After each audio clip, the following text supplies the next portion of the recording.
महाभारत अब तक न जाने कितने लोगों के द्वारा और कितने प्रकार से कही गई है। उसके बावजूद भी बहुत कुछ शेष रह जाता है। ऐसा ही एक प्रसंग जिसका मैं यहाँ उल्लेख करना चाहूंगी। जब युद्ध का अंत हुआ और समस्त कौरव मारे गए, तब गांधारी अति व्याकुल व दुखी हो युद्ध भूमि में विचरने लगी। अपनी ही प्रतिज्ञा से बंधी वह माता अपने पुत्रों के पार्थिव शरीर को भी नहीं देख पा रही थी। भगवान कृष्ण ने बहुत चेष्टा की गांधारी को समझाने की, लेकिन गांधारी एक बात भी सुनने को राजी नहीं थी। वो बूढ़ी अपनी लाठी जिसके सहारे चल रही थी, उसे ही घुमा घुमा कर अपने पुत्रों की लाश पर मंडराते गिद्ध व कौवों को हटा रही थी। भगवान कृष्ण को ये बात समझ आ गई थी। अब कोई भी बात गांधारी को सांत्वना नहीं दे सकती, तो उन्होंने गांधारी को कहा कि अब आप घर जाइए और कल सुबह आकर हम इन सभी का अंतिम संस्कार करेंगे। लेकिन गांधारी ने कृष्ण को उलाहना देते हुए कहा कि तुम्हें मेरे इस दुख का कोई अंदाजा नहीं, क्योंकि ना तो तुम्हारे 100 पुत्र हैं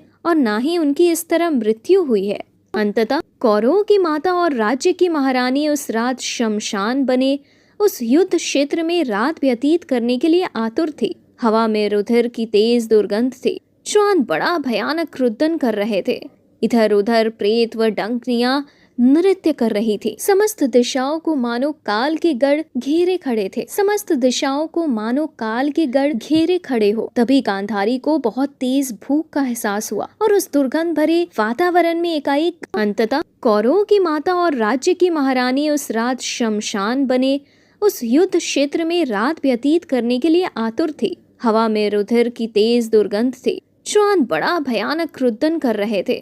इधर उधर प्रेत व डंकनियां नृत्य कर रही थी। समस्त दिशाओं को मानो काल के गढ़ घेरे खड़े थे। तभी गांधारी को बहुत तेज भूख का एहसास हुआ और उस दुर्गंध भरे वातावरण में एकाएक गांधारी को आम की खुशबू आने लगी। भूख से व्याकुल गांधारी मानो सब कुछ भूल गई और उसके सभी प्रयत्न उस आम को पाने के लिए होने लगे। गांधारी को लगा कि आम कुछ ऊंचाई पर है, तो नीचे पड़ी लाशों को आधार बनाकर वो आम को तोड़ उसे खाने लगी। वो आम खाने में पूरी तरह से तल्लीन हो गई और उसे स्थान व समय का बिल्कुल बोध नहीं रहा। जब गांधारी की शुदा शांत हुई और उसे आभास हुआ कि वो जिन्हें पत्थर समझकर उस फल तक पहुंची है, वो उसके पुत्रों की ही मृतदेह है। गांधारी को कृष्ण की इस माया को समझने में देर नहीं लगी। तभी उन्होंने कृष्ण से कहा कि मुझे ये बात समझाने के लिए तुम्हारे पास इससे निष्ठुर तरीका नहीं था। अब मैं गांधारी तुम्हें श्राप देती हूँ कि आज जैसे मैं अपने कुल व वंश के समाप्त होने पर दुखी हूँ, उसी तरह एक दिन तुम भी अपने कुल को अपनी आंखों के सामने आपस में लड़ते मरते हुए और खत्म होते देखोगे। गांधारी ने कभी अपने पुत्रों को नहीं समझाया।